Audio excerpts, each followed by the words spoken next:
This is Makatbong United Methodist Church Podcast. Jesus-centered, making disciples. Welcome. Sino po dito lalong naunawaan bakit tayo nagkukomunyon last Sunday? Amen. Ano po, napakahalaga po nito. Medyo mahaba yung ating text. Kaya yung maigsing bahagi lang yung binasa po natin. Kaya may assignment. Pakisabi nga po, assignment. Sino po yung nakabasa ng assignment? Ayan. Baka kung first timer po kayo, naku, may assignment pala sa church na ito, sa simbahang ito. Hindi po. Ano po may assignment na ito? Yung basahin yung buong chapter ng pinagkunan natin mula po sa Exodus chapter 12.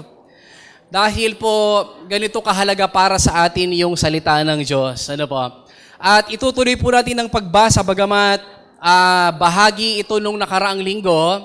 Tinalakay natin yung mahalagang komunyon mula pa nung panahon na sila'y alipin sa Ehipto hanggang sa sila po ay pumatay ng tupa, kumain ng tinapay na walang lebadura, at maging yung Panginoong Hesus ginawa niya ito, ibig sabihin sobrang halaga, mga minamahal, na bagay na alalahanin din natin ito. Kaya what followed after, nung sila po ay pumatay ng tupa at ipahid sa kanilang pintuan yung dugo, at sila po ay naglitsyon ng tupa, kumain ng tinapay na walang lebadura, ang sumunod po na nangyari sa kanila, pakisabi nga po, sumunod. Ang sumunod po na nangyari sa kanilang kwento ay, and I want to emphasize, Exodus chapter 12, Exodus chapter 12, verses 35 to 36. Sabi po dito, nooy nahingi na nila sa mga Ehipsyo ang mga alahas na pilak at ginto at mga damit. Mga minamahal, they were instructed na hingin sa mga Ehipsyo, dating umalipin sa kanila, yung ginto. Pakisabi nga po, ginto. Sino po dito gusto ng ginto? Sino dito gusto ng pilak? Medyo yung amen natin mahinhin, ano po, parang nahihiya. Sino po dito gusto ng ginto, pilak at damit? Ayun! Meron bang nagpupiyok po na konti? Amen. Hindi, bakit po ba? Bakit natin sinasabi ito? This is part of the blessings. Pakisabi nga po, blessings. Kaya ibinigay ng mga Ehipsyo sa kanila matapos silang hingin yung mga bagay po na ito sapagkat niloob na ni Yahweh na sila'y igalang ng mga ito. Sa ganitong paraan na samsam nila ang kayamanan ng Ehipsyo. Mga minamahal, sa Old Testament po may tinutukoy po na transfer of wealth. Ano po? Merong sinasabi na paglipat ng kayamanan ng mundo sa mga mananampalataya. Meron po bang mananampalataya sa lugar na ito? Ibig sabihin po ng mananampalataya, naniniwala ka sa sinasabi ng Panginoon. You know, yung Panginoon hindi magbabago, He's still rich, He's still good, He's still loving, Siya pa rin ang provider, Siya pa rin ang healer, whether we believe it or not. Hindi po nagbabago yung katotohanan na yon. Kaya mga minamahal, sabi po dito, sa ganitong paraan na samsam nila ang kayamanan ng Ehipsyo, mga minamahal, matagal nang hawak ng kaaway ang kayamanan. Tama po ba? Pakisabi sa iyong katabi, dapat ikaw naman. Hello ba? Parang di kayo masaya. Parang mga minamahal, may kulang na elemento yung excitement. Matagal na pong yung kaaway ang may hawak ng kayamanan. Sabihin mo sa katabi, inisnab ka ngayon, sa katabi mo sabihin mo sa kanya, dapat ikaw naman ngayon. Palakpakan nga po ng naniniwala yung katotohanan ito. Why? One day they are so poor. Another day, they are so rich. Alam niyo po, hindi rich yung sinabi ng Bible. Ang sabi nila, they took silver and gold. Kasi po minsan, idinidismiss natin kapag sa church o kapag patungkol kay Lord, kapag sinabing rich, ay rich yan sa damdamin. Ang cute, ano po? Rich yan sa kapayapaan. Ano po?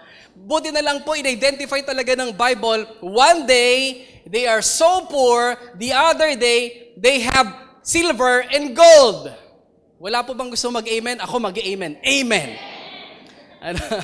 Why? Hindi naman po ako nagsalita noon, mga minamahal. It is from the Bible. One day they are so depressed. Masyado silang malungkot, mga minamahal. The other day, they are rejoicing. Sino po dito malungkot? Wala. Ano po? Anong kahulugan po ng katahimikan na yan? Oo o... Hello po, mga minamahal. One day they are so depressed, alipin po sila, hindi nila makita yung, kumbaga po ba, yung kalayaan, hindi nila makita yung pangako ng Diyos. Actually, ang dami pong pangako ng Panginoon sa kanila. So siguro doon nakuha po ni Ray Valera yung inspirasyon ng malayo pa ang umaga. Kasi madilim po yung kalagayan nila. One day they are so sad, the other day they are rejoicing, papalabas ng Ehipto. One day they are slaves, ano po? Then one day came, malaya na po sila. Palakpakan po natin ng Panginoon. And if God can do this within one day, pakisabi nga po, one day, sa buhay din po natin, kayang gawin ng Diyos ito. Amen po ba? As long as we can believe. The other day, they are sick and dying sa kahirapan po ng kanilang trabaho. Wala po sila halos sweldo, pinagtatrabaho po sila ng mahabang panahon, mahabang oras. Then for 40 years, matapos po silang magkomunyon, matapos silang kumain ng tupa, matapos po nilang kunin yung simbolo na itinuturo ng tupa, walang iba, pinakilala po natin last time yung tinatanggap natin sa communion service, yung tupa mismo, tupa ng Diyos ang Panginoong Jesus, and for 40 years, wala pong nagkasakit sa kanila. Do you believe it today? Amen.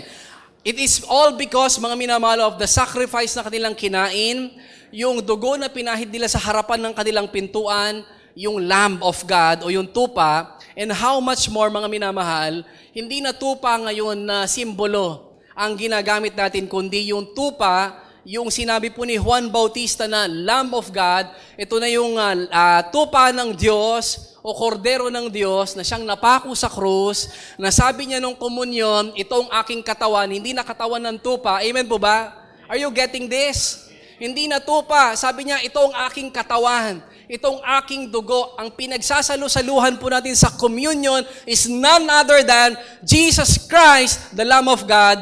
Ano pa po ang mas magiging kapalaran natin kaysa sa mga Israelita? We are more blessed. Pakisabi nga po, more blessed today than yesterday. Palakpakan po natin ang Panginoon. At sabihin po natin, I am a believer. Sabihin po natin ng mas malakas, parang mas kumbinsido, mananampalataya ako. Minsan pa po, mananampalataya ako.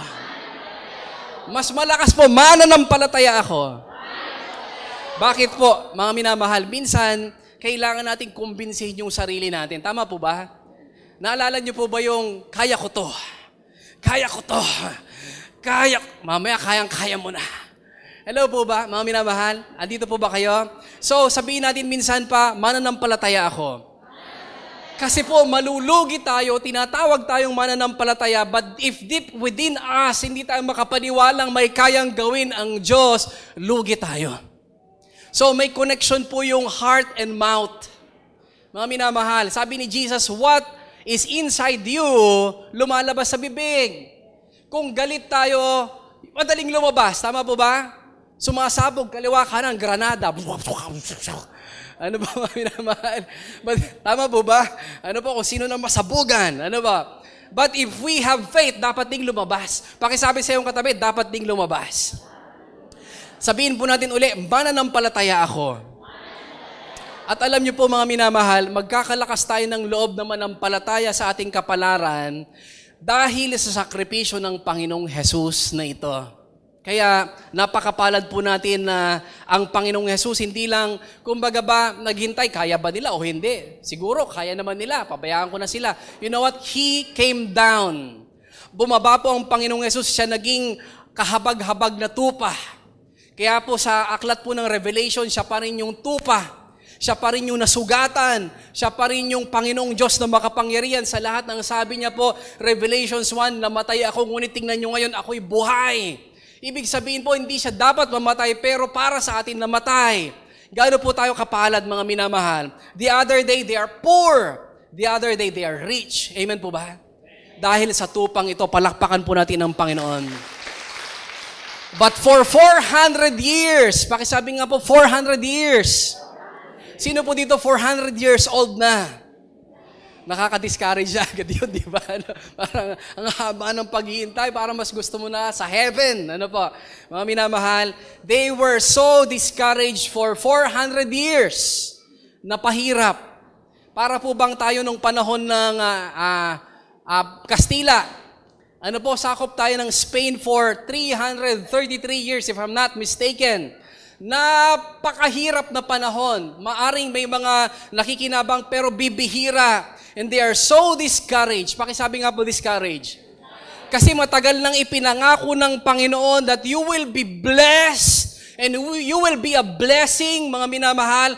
Binasa po doon na, mga minamahal, doon din sinabi ng Panginoon na yung Jeremiah 29:11, "For I know the plans I have for you, says the Lord." Habang alipin po sila, habang nahihirapan sila, ipinangako na ito ng Panginoon sa kanila. But somehow, para bang karanasan na rin po ba natin? Ito yung sinasabi ng salita ng Diyos, pero iba'y nangyayari sa buhay ko. Ito yung pangako ng Diyos, ginagawa ko naman ang lahat ng magagawa ko, but parang ang layo pa rin ang tugon sa buhay ko. And you know what? They are so discouraged. Pakisabi nga po ulit, discouraged.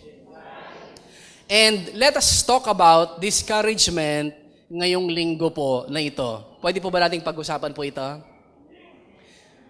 Yung iba ayaw pumayag. Sabi, ano? Payag po ba kayo pag-usapan natin ito? Especially kapag tinatanim natin yung buhay, pag-asa, pinag-usapan po natin ng isang buwan, yung pagtatanim. At may mga panahon po nagtatanim tayo and we are discouraged, ang tagal naman ng bunga. O kaya anihan na, wala pa akong aanihin. And you know, mga minamahal, pinag-usapan po namin ito sa cell group before that, about 3 weeks ago, we are praying, I am praying, na kasunod po ng pagtatanim, pag-uusap natin tungkol sa pagtatanim, we will talk about discouragement. One of the deadly things that we can face in life, we will face in life, discouragement. Pwedeng patayin yung binhi, pwedeng patayin yung pag-asa, at mga minamahal, let me introduce to you another series, 3D. Narinig na po natin ito noon. And let us talk about discouragement. And I'm so excited to share this dahil po mga minamahal, ako rin dapat sa araw po na ito, or kahapon, or nung Friday, we were so, kumbaga ba, we were in a situation that we should be discouraged. Bakit po, mga minamahal? Sa mga linggo nakaraan na ito, sa mga araw na nakaraan na ito, alam niyo po, may mga sitwasyon na hindi ko na i-emphasize, but you know, gumastos kami ng malaki with things na hindi namin ina-expect. Ano po, sa ospital, sa check-up, and then mga minamahal. So parang kapag balikan namin ito, we should be down right now. We should be discouraged right now. Maging ako po sa aking physical health. Actually, kanina pong kumakanta tayo, I would like to sing. Sino po nag-enjoy sa praise and worship? Ang saya-saya po ng praise and worship, you should not miss that. Alam niyo po, gusto kong kumanta, pero kahit pa paano yung aking lalamunan, sumasabit pa rin. And I was down for at least 3 days, mga minamahal. Bagsak po talaga ako ng Sunday afternoon. Hindi po ako masyadong makabangon. Mga minamahal, I should be discouraged. But thank God, mga minamahal, pag-uusapan natin ito, and let us deal with this. Mga minamahal, can I invite you to stand again? Pakisabi sa iyong katabi, face discouragement. Harapin mo. Pakisabi po sa iyong katabi, harapin mo. Pakisabi sa iyong katabi, ikaw ba ang discouragement? Hindi, joke lang. Hindi ba? Blessing yung katabi mo. Amen? Palakpakan nga po natin ating katabi. Woo! Punong-puno po ng blessings ang Makatbong United Methodist Church. Amen. Pakisabi sa iyong katabi, ikaw ang isa doon. Amen. Nais ko pong basahin uli, verse 18. Ano po? Ang lahat ng ito ay binalita nila kay Juan, binalita kay Juan ng kanyang mga alagad. May nangyayari po ng panahon na ito. Ano po yung mga nangyayari na ito? May mga gumagaling at mga minamahal, pinahihirapan ng karamdaman, gumaling, inaalihan ng masamang espiritu, gumaling, ipinagkaloob na makakita ang mga bulag. Ang dami pong nangyayari. But somehow, may isa pong tao dito na discouraged. Ang sabi po ni Juan Bautista, tanungin nyo nga, kung si Jesus ba talaga yung hinihintay natin? Kung si Jesus ba talaga yung inaasahan natin? Tanungin nyo nga. Mga minamahal, sabi po sa last verse, verse 23, Mapalad ang taong hindi nag-aalinlangan sa akin. Let us bow our head and let us pray. Ama, punuin niyo po kami ng pananampalataya. Dahil sa nakaraang linggong ito, iba't iba marahil ang pinagdaanan ng inyong mga anak. And we ask for faith. We ask, Lord God, na malabanan po namin, Panginoon, ang discouragement. Dahil, Panginoon, hindi kami talunan sapagkat kung kami nasa inyo, kami ay panalo na. At kayo'y nanalo na laban sa kamatayan, Panginoon. Kaya, patibayin niyo po kami ang aming pananampalataya, pagtagumpayin niyo kami, paahunin niyo kami sa mga nagpipilit na maglubog sa amin, sa aming buhay, sa aming pag-asa, sa aming pangarap, sa aming pamilya, sa aming pananampalataya, sa aming paglilingkod, Panginoon. We would like to emerge, Lord God. At Panginoon, naniniwala kami sa inyong biyaya at sa inyong salita, mapangyayari ito sapagkat kayo Diyos na makapangyarihan sa lahat at tatay namin na sobrang concern sa amin. Ito pong aming pag-asa at pananampalataya. Sa pangalan ni Jesus at lahat ng nananampalataya, magsabi ng Amen. Palakpakan po natin ang Panginoon. At sabihin natin sa ating katabi, God bless you. Amen. When you are discouraged, ano nga ba ibig sabihin po ng discourage? Ano ba ang meaning ng discouragement? Mga minamahal, siguro pwede nating bigyan ng kahulugan that when you are discouraged, hindi mo na dala-dala yung energy na meron ka before tungkol sa isang bagay.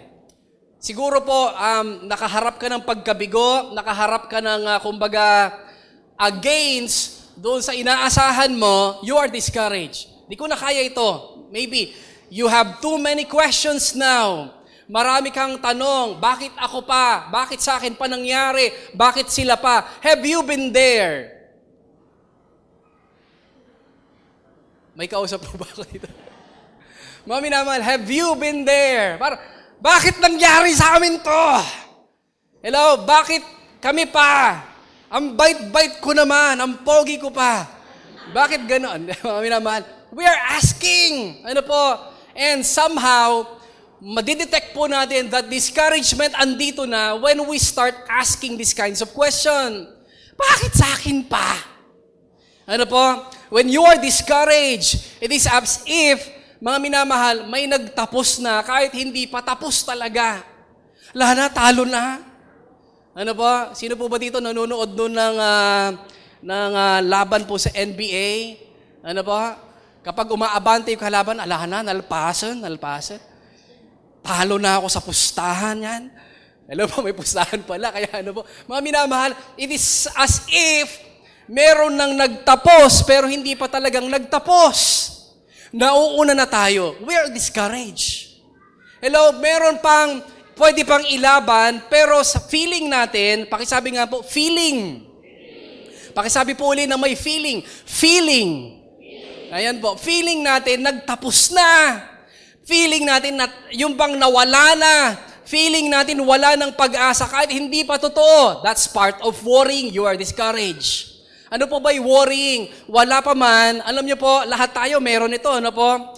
And mga minamahal, lalo na kapag maraming expectations, maraming dapat gawin, marami po tayong dapat harapin, and we are discouraged sa dami, nagwo-worry na tayo. Sino po dito? Dala-dala mo na yung dapat mong harapin bukas, tuloy ang bigat-bigat ng araw. There are times ganun po, yung sa next week, baon-baon mo na, pasan-pasan mo na, kasaan mo kaya apo ito may sa alawas. Susunod na linggo, baon-baon mo na, bigat-bigat tuloy. Anong mangyayari? We are carrying weight, yung timbang punong bukas ngayon, and that's, madetect natin yung discouragement. We have worries. Mga minamahal, sinabi ko po na ito po ay feeling because most of it are feeling. Discouragement, it may not be true. It is a feeling. Ano po? Sabi nga po natin, pinag-uusapan natin noon pa, do not always trust your feelings. Feeling ko, ayoko atang mag-worship. That's a feeling. But the truth is, sobra kang blessed para hindi mag-worship. Amen po ba? Parang feeling ko, ayoko yata munang Ayaw ko munang, kumbaga, umasa. Ayaw ko muna. No, when you are with God, you can always have hope. Amen po ba? Mga minamahal. Kaya po, hindi po laging totoo yung feeling. Ano pa po? If you are discouraged, you cannot believe anymore. Ayaw mo nang maniwala. Ayaw mo nang umasa. Ano po, mga minamahal? Ayaw ko nang... Ayaw ko na. Ano? Mga minamahal. Discourage. Ano po? Ayaw ko nang manalamin. Ano? Nasasaktan ng damdamin. Ano? Mga minamahal. It's because you are discouraged. Ayaw mo na. Ayaw mo nang, kumbaga ba, umasa kasi baka ang ine-expect mo na masaktan ulit. Ayaw mo nang mangarap, ayaw mo nang maglingkod kasi baka ine-expect mo susunod, bigo ka ulit. Mga minamahal, you cannot believe anymore.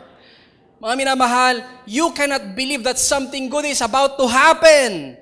Napalitan na yung hope, pakisabi nga po, hope. Yung hope is confident expectation of good. Ang inaabangan, magagandang bagay mula sa Diyos. Yung fear, pakisabi nga po, fear.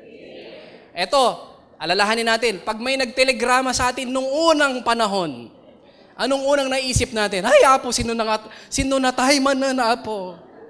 Hello, di po ba pag telegrama? We fear something bad is about to happen. Mga minamahal, pero ito yung discouragement. You cannot see that something good is happening, ano po, kahit nangyayari na hindi mo nakikita. Ano pa? You want to run away. Gusto mong tumakbo. Discourage is nawalan ka na ng lakas ng loob o tapang, so fear is stronger.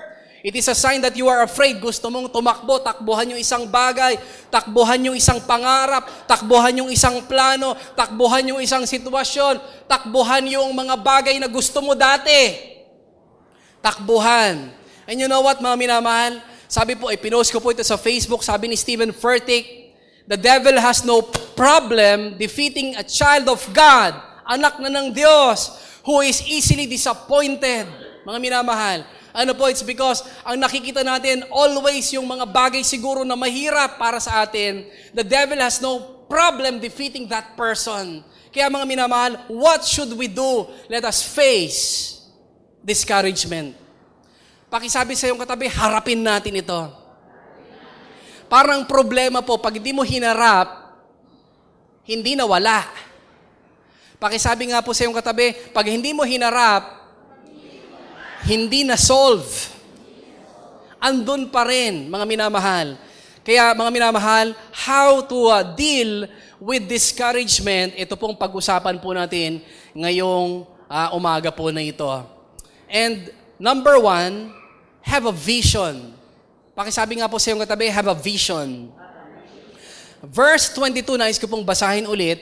Sabi po dito, at kasalukuyan nagpapagaling ang Panginoon ng oras po na ito. Sinabi niya sa mga sugo ni Juan, bumalik kayo kay Juan, sabihin ninyo sa kanya ang inyong nakita. Pakisabi po, nakita.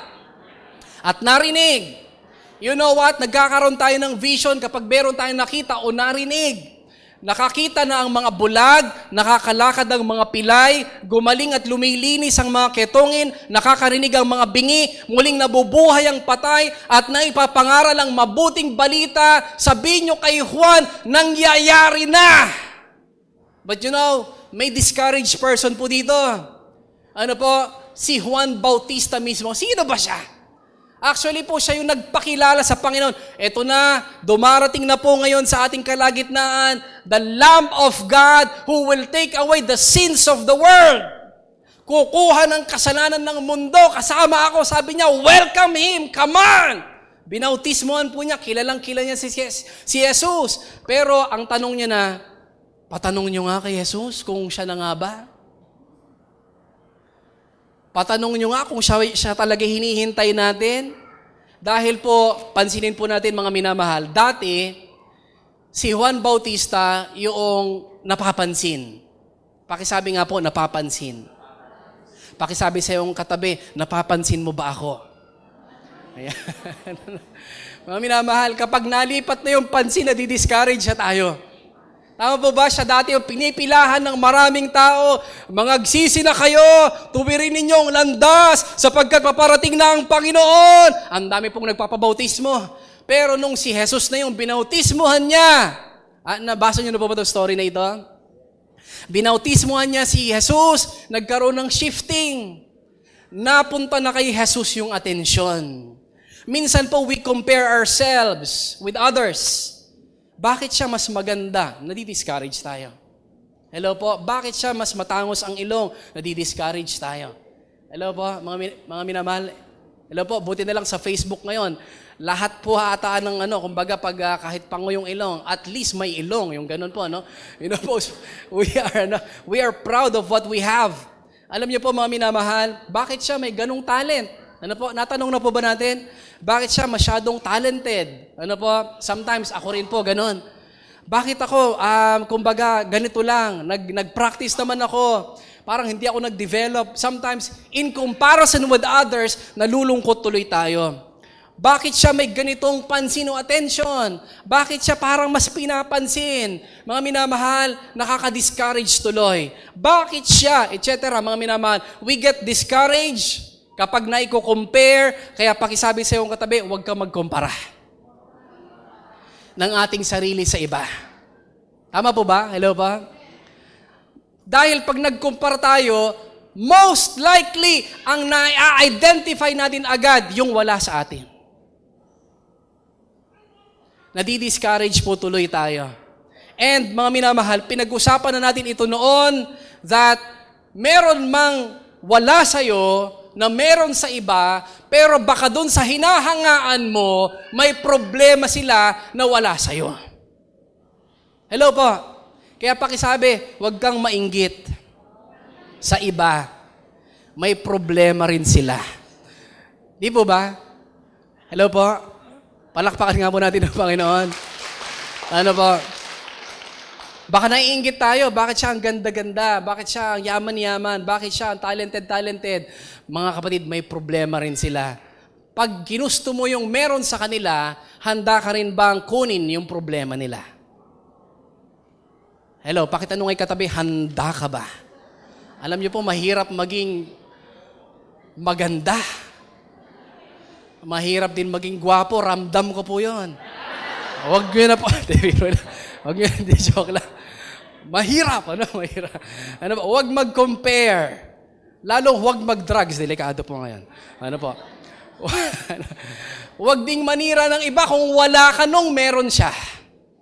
Wala sa'yo yung meron siya, makipagdiwang ka. Alam niyo po, sa ministry, bakit siya mabunga? Pares naman kaming tapat sa Diyos.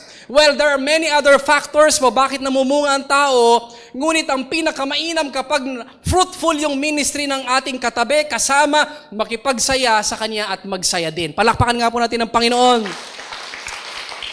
Meron po tayong, kumbaga, pwedeng ipagdiwang tungkol sa ating katabi, mga minamahal.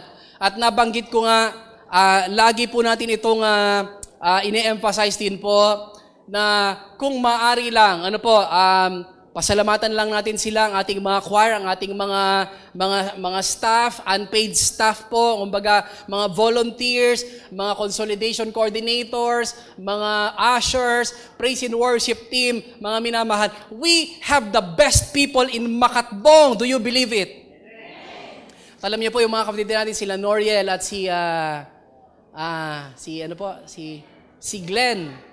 Sila ang napili, if I'm correct, sila ang napili na mag-design ng mga bahay na gagawin ng NEDA sa 2017. Taga Makatbong. Sino pong mga taga Makatbong? Amen. Pasalamatan natin ng Panginoon. Kahit na kapag tinanong mo yung tricycle driver sa bayan, Makatbong po. Saan yun? Mga minamahal. Pero ang Makatbong din po sa biyaya ng Panginoon ay umuukit ng maraming kasaysayan. Hindi lang po sa tagumpay ng ating mga anak, kundi sa tagumpay ng Makatbong United Methodist Church. Amen po ba? Mga minamahal, sa ministry, let us rejoice kapag yung iba nagtatagumpay. Let us, celebrate with them. Samahan natin sila. Let us not speak ill about them. Alam niyo po, ito yung nangyayari. Si Juan dati ang may matagumpay na ministry, ngayon si Jesus na. Nagduda tuloy. Ikaw na nga ba? o maghihintay pa ako ng iba? Nasabi niyo na po ba ito? Ano po? Ikaw na nga ba? Sabi niya kay Jesus, si Jesus na nga ba? Pero sabi po ni Jesus, come on, John! Pakisabi nga po, come on! Tapikin mo yung balikat ng iyong katabi, come on! Sabihin mo sa iyong katabi, ano ba? Ano ba pinangarap nating pare-parehas to? Hello, sabi po ni Jesus kay Juan, Juan, ano ba? Di ba ito yung pinangarap natin? Makakita ang mga bulag, gumaling ang mga may sakit, malinis at gumaling ang mga may ketong, maipangaral ang salita ng Diyos. Ngayon, 2 na tayong gumagawa, hindi ka ba masaya? Naintindihan po ba niyo? Sinasabi, hello po, mga minamahal. Sabi niya, huwag ka nang ma-discourage. Dati ikaw lang, ngayon tayong 2 na. Palakpakan nga po natin, Panginoon.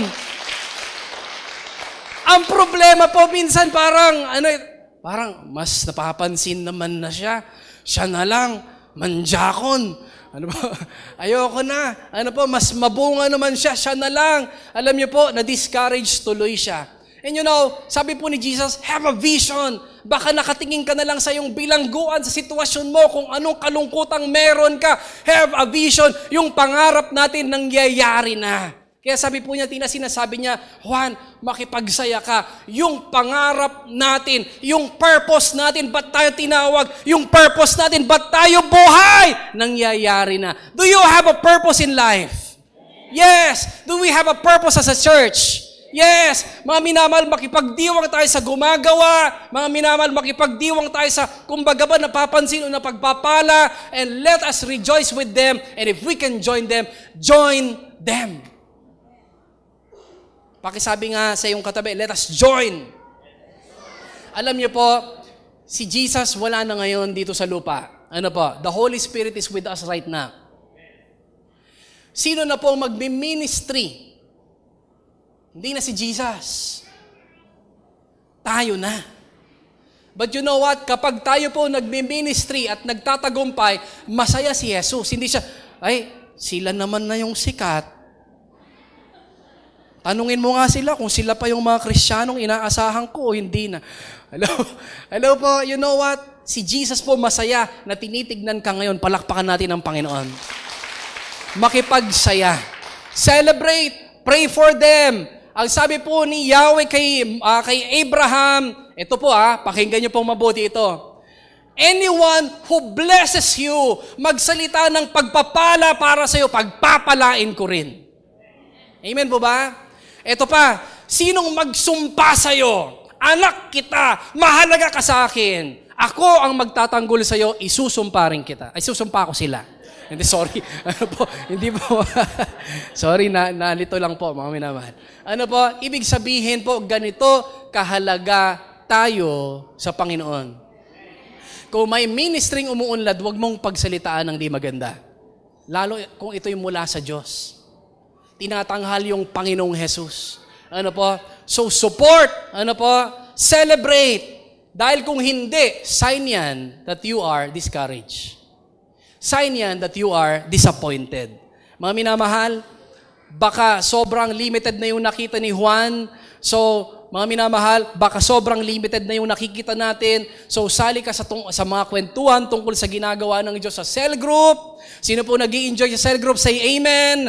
Seminar, Sunday worship, conference, huwag kang pabilanggo sa nakikita mo lang o nararanasan mo lang. Have a vision at kung anong ginagawa ng Lord, you will be encouraged pag nakita mo. May gumaling, may sumigla, may tumanggap sa Panginoon, you will be encouraged. Number 2, are you learning something today? Amen po. Have faith. Number 2, simple. Ano po yung una? Have vision. Pangalawa, have faith. Actually, I don't have to preach this, mga minamahal, because it's too basic. Ano po? Pero pag-usapan lang po natin, pagbigyan nyo lang po, nabalik tanawin natin, mga minamahal. Have faith. You know, mga minamahal, you don't have to have faith. Hindi natin kailangan ng pananampalataya. Hindi natin kailangan magpursiging matutong manampalataya kapag ang lahat ng bagay na gusto natin nakukuha natin. Kung lahat ng panalangin natin nasasagot. Hello po, tama po ba? Hello po? Sa gawing likod po, hi. Nakakarating po ba yung message natin? Amen po. Hindi natin kailangan magpursiging manampalataya kapag lahat ng gusto natin, lahat ng plano natin, yun ang nangyayari. Tama po ba? Minsan hindi po negative yung sinasabi ko, ano po? Na hindi mo kailangan ng faith pag maganda o hindi ka nagpupursige sa faith kapag meron ka ng lahat ng gusto mo. Hindi po, mga minamahal, hindi ka na kailangang turuang sumigaw kapag nanalo ka sa buhay. Woo! Ibig sabihin, you have already faith to believe the Lord. Thank you! Ano po? Pero kailan natin mas kailangan ng faith? Kapag po yung mga bagay na pinlano mo, pinagpe-pray mo, hindi laging yes ang dumarating sa'yo. Have you been there? May pinag-pray ka, hindi yun ang nangyari. Meron kang inasam, hindi yun ang tinanggap mo. Then, this is the time that we really need to have faith. Dahil sinasabi natin, alam ng Diyos yung mas mabuti. God is in control. Pero alam niyo po, pag sinabi natin God is in control, hindi agad napawi yung ating takot. Tama po ba? And we need faith. We need to have faith that works, mga minamahal. At you don't have to lose faith din naman, mga minamahal, kapag yung prayers mo ay hindi nasagot sa mahabang panahon. Mas kailangan mong pag-igihin. Pakisabi nga po, pag-igihin. At mga minamahal, paano ba lalago yung ating faith? Sabi po sa Romans 10:17. Sana po samahan po niyo ako dito. If you have a Bible, markahan natin, i-memorize natin. Romans 10:17. If you are there, magsabi po tayo ng amen. Sama-sama nating buklatin ang ating Bible. Romans 10:17. Mark your Bibles.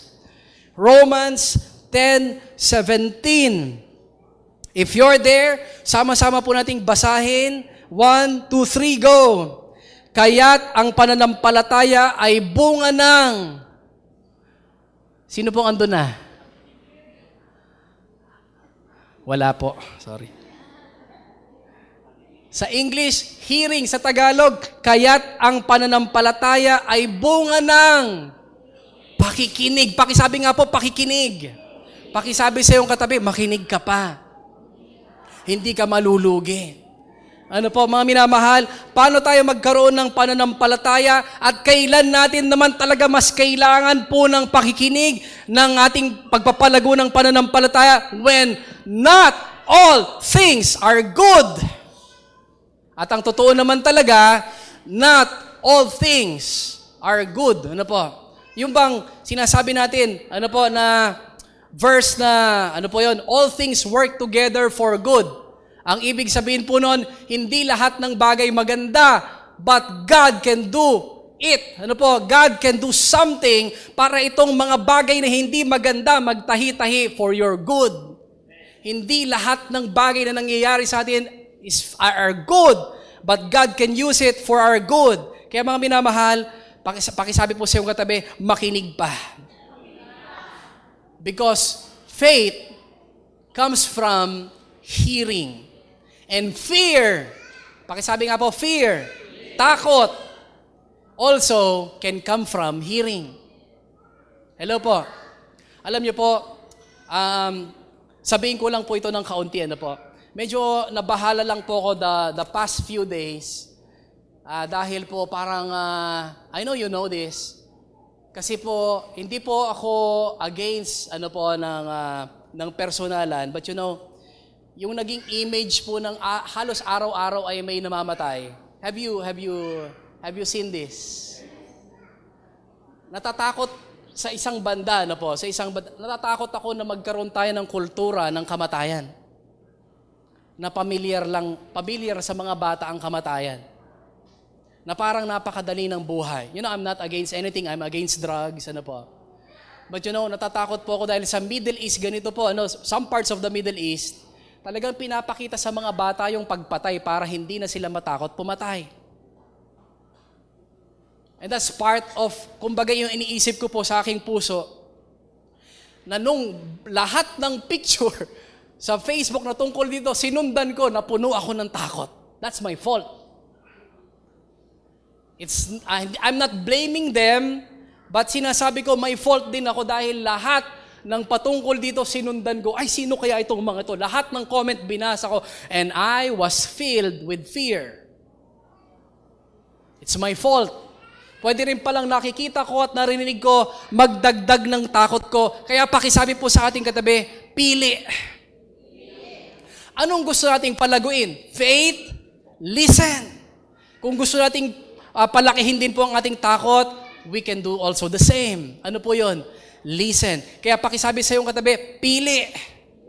At ang atin pong panalangin so as to improve, mas dumami, mas lumaki ang ating faith. Sana mas dumami rin po nagsasalita patungkol sa salita ng Diyos. Do you agree? Lahat po ng sangayan magsabi ng amen. At lahat po tayo ang kailangan natin sariwang salita ng Diyos.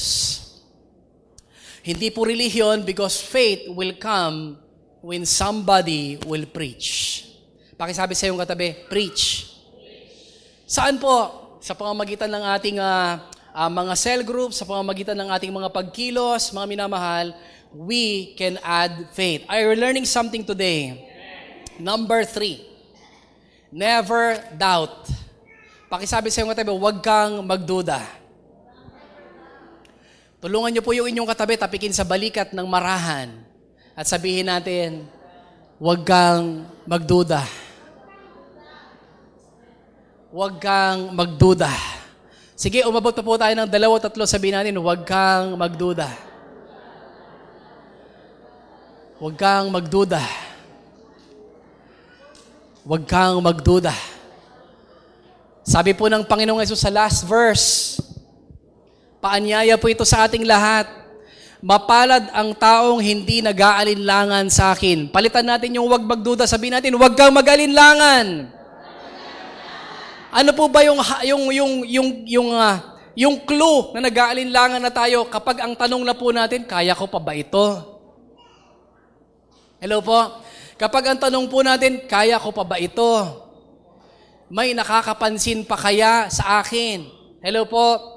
May nagpapahalaga pa ba sa pagsusumikap ko bilang tatay? Have you been there? May nakakapagpahalaga pa ba sa pagsusumikap ko bilang nanay? Pwede nating tanong ito, pero naghahayag na rin po ito ng ating nangyayari sa kalooban natin. May nakakapagpahalaga pa ba sa akin, sa aking pagiging lolo o sa pagiging lola?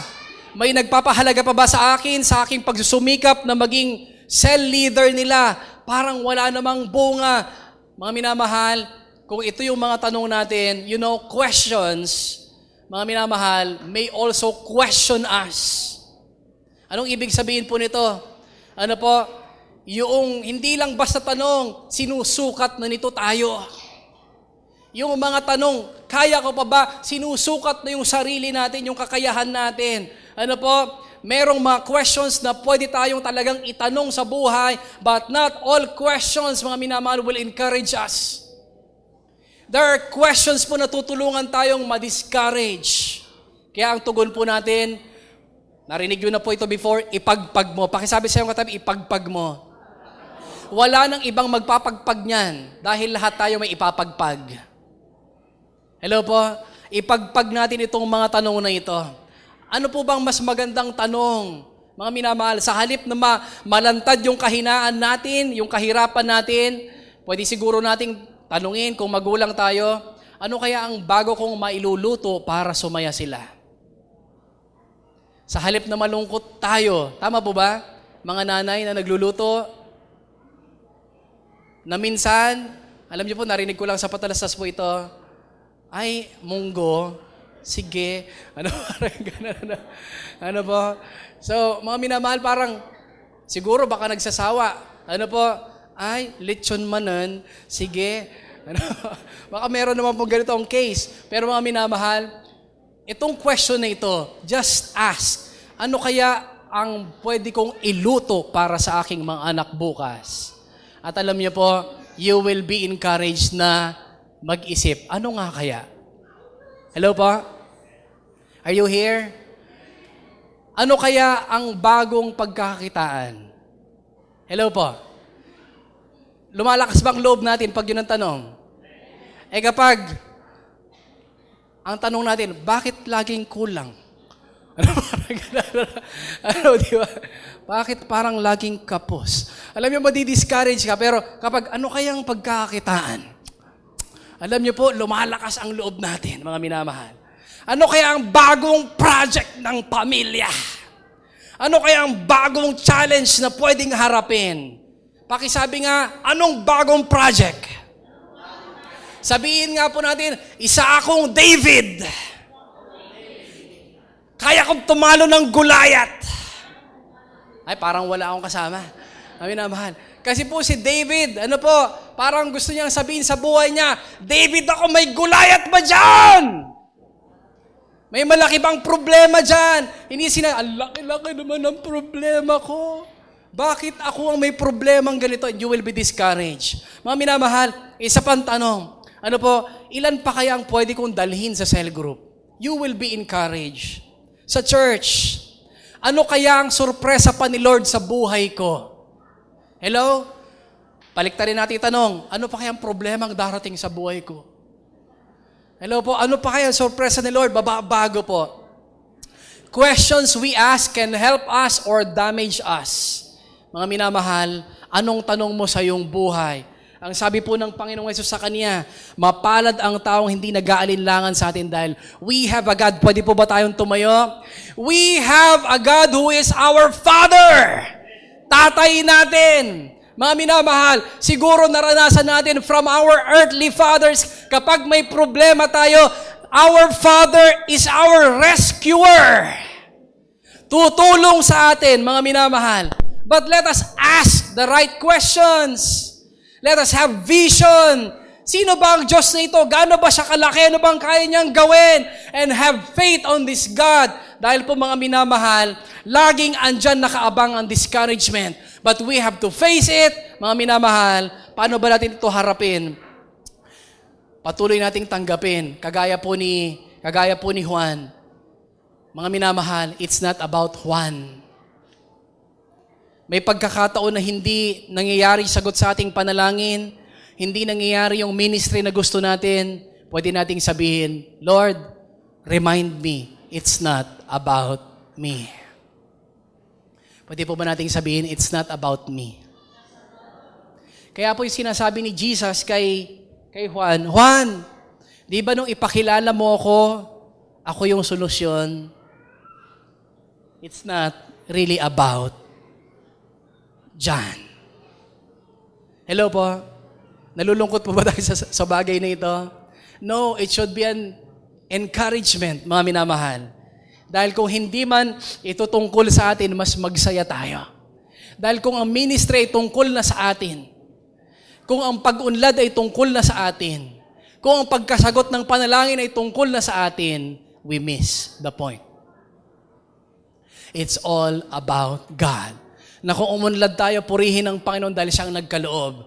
Na kung umunlad po tayo, mga minamahal, may direction po ito sa nalulunod sa kalungkutan ng mundo. May mga pinagpapala pa rin na pwedeng magpakain, na pwedeng maghayag ng kabutihan ng Diyos para sa kanila. Mga minamahal, it's not about us, it's about the Lord still. Kaya po, usapan ng mga parents, nung nag-meeting po kami, PTA meeting last Friday, madalas sabi po, ang buhay naman na natin ay hindi na talaga para o tungkol sa atin. Sino po mga parents na rito? Taas po yung kamay. Mga parents just like me. Alam niyo po, matagpuan po natin, gumigising tayo sa umaga, hindi na para sa atin. Nagluluto o naggagayak tayo ng damit ng ating mga anak, hindi na para sa atin. Hello po, para na sa iba. Para na sa iba. And sinasabi lamang po nito na talagang dumarating yung punto ng buhay natin that ma-realize natin, parang si Juan, isisave ba ako nito? Nakabilanggo ako? Siya ba yung Kristo? Siya ba yung, you know what? Sabi po ni Jesus, no. Nangyayari na yung pangarap natin. Yung pangarap ng Diyos nangyayari na. It's not about the actor. It's not about us anymore. Pero alam niyo po, ito, halimbawa sa mga anak na igayak natin sila. Pumasok sila. Alam niyo po, kapag ako rin po nag-ahatid po sa school, hindi na ito tungkol sa akin. Minsan nga, hindi na ako nakasuklay.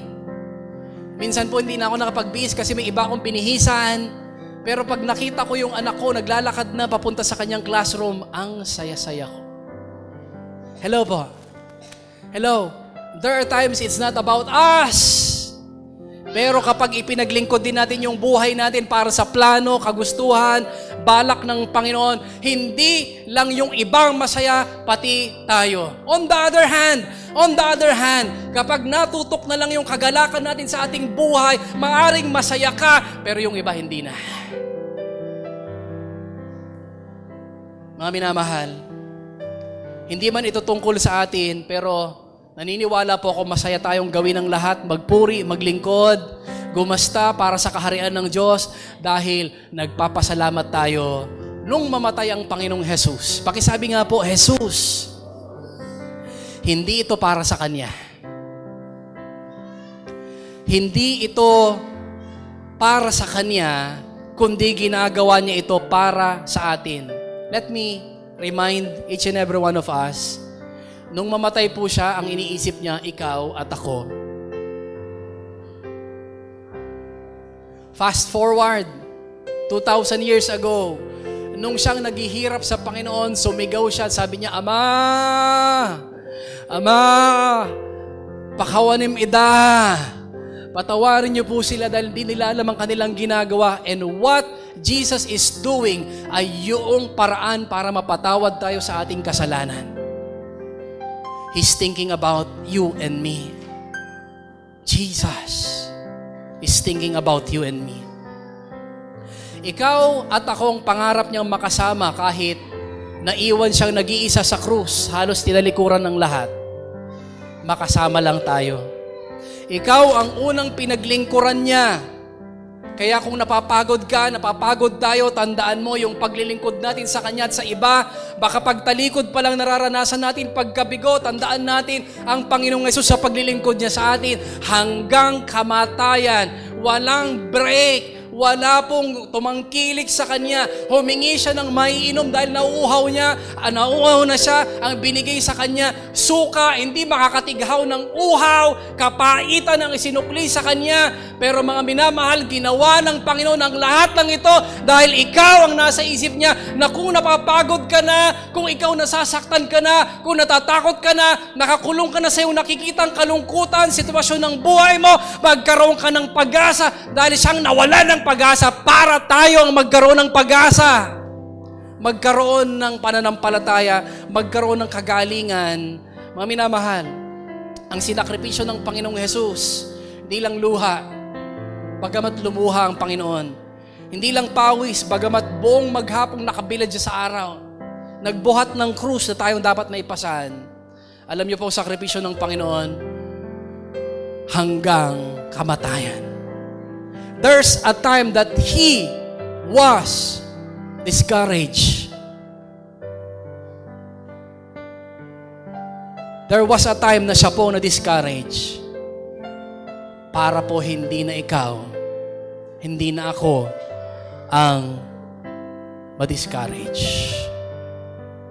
Pwede po ba tayong yumuko? At pwede po ba nating itaas yung ating kamay sa Panginoon?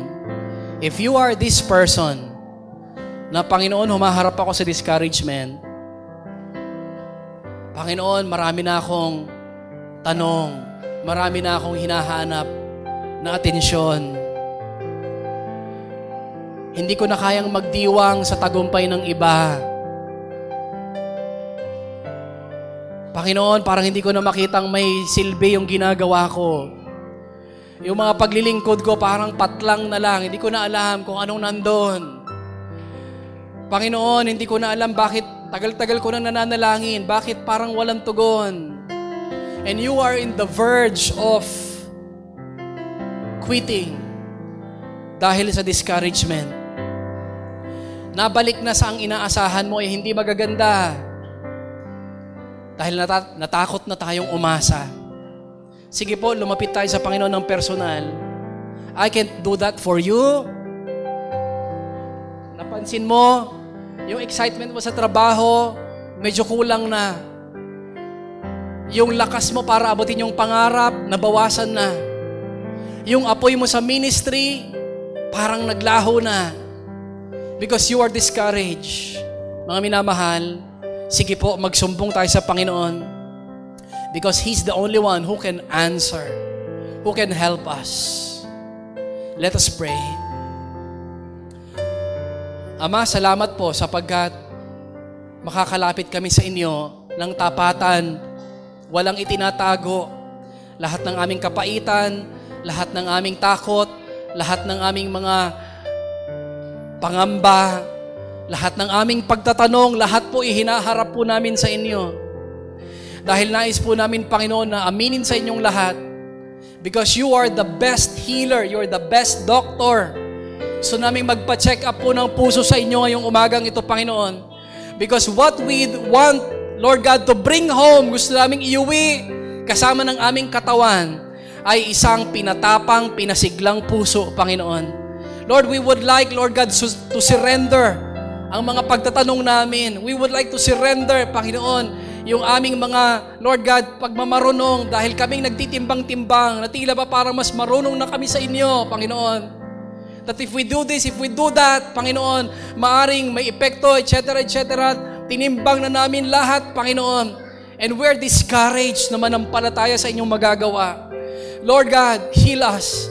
Heal our hearts.